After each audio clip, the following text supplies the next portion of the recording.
Ce soir, un dossier spécial en Côte d'Ivoire. La tension monte entre Gbagbo et Ouattara. Pour mieux comprendre la situation, nous devons remonter jusqu'à l'indépendance du pays, soit en 1960.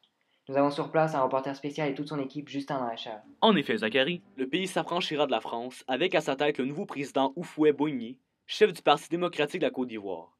Le père de la démocratie ivoirienne aura ouvert la voie au multipartisme en légalisant en 1990 le FPI, le Front populaire ivoirien. À sa mort, en 1993, la place à la présidence reviendra de façon légitime à Henri Konan Bédié, alors chef de l'Assemblée nationale.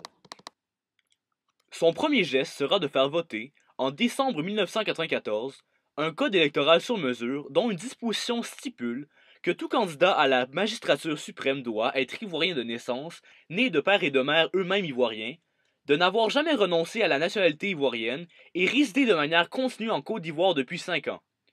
Pour l'homme que Bédié considère comme celui à abattre, soit Alassane Ouattara, il s'agira carrément d'une entrave à sa course présidentielle, puisqu'elle remettra en question son statut d'ivoirien et donc sa possibilité de devenir candidat à la présidentielle de l'an 2000. Le 30 juillet 1999, après 5 années passées au FMI en tant que directeur général adjoint, Alassane Ouattara rentrera en Côte d'Ivoire. Il sera élu à la tête du RDR, le Rassemblement démocratique républicain, parti né d'une scission du PDCI, Parti démocratique de la Côte d'Ivoire, premier parti de la Côte d'Ivoire mené par Houphouët-Boigny, et annoncera officiellement sa candidature à la présidentielle d'octobre 2000. Une campagne médiatique virulente visant à retirer la nationalité ivoirienne à Ouattara, et donc son éligibilité à la présidence, sera alors lancée. Pour faire taire les critiques, Ouattara produira 2 cartes d'identité ivoiriennes datant de 1982 et 1990. Malheureusement, le 22 septembre, des accusations de faux commis dans des documents administratifs et usage de faux et complicité sera ouverte contre lui. Le 24 décembre 1999, une mutinerie tournera en coup d'État et le général-major Robert Gué prendra le pouvoir au sein d'un gouvernement de transition. Son temps au pouvoir sera court, puisqu'il sera à son tour renversé quelques jours après les élections du 22 octobre 2000. En effet, alors que les premiers résultats de vote seront publiés à la radio et à la télévision, le décompte sera brusquement interrompu. Robert Gué interviendra à la télévision nationale pour s'autoproclamer vainqueur.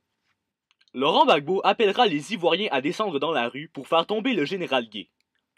Dès le milieu de l'après-midi, des milliers de partisans sortiront dans les rues du centre d'Abidjan. Des manifestants armés de façon rudimentaire s'attaqueront à la garde rapprochée de Gué et tomberont sous les balles. Les manifestations se poursuivront le lendemain, alors que la gendarmerie puis l'armée commenceront à se ranger du côté de Laurent Gbagbo. Mais à son tour, le RDR lancera ses militants dans la rue. Des affrontements meurtriers entre manifestants des deux bords se dérouleront jusqu'au jeudi 26 octobre. Ils feront plus de 300 morts. Un charnier contenant 57 corps sera découvert en bordure d'une forêt dans le quartier de Yopougon. Au final, Laurent Gbagbo sera déclaré président de la Côte d'Ivoire avec environ 60% des votes, sur un taux de participation d'à peine 37%. C'est tout pour ce soir, merci d'avoir été avec nous. Rendez-vous à demain, même heure.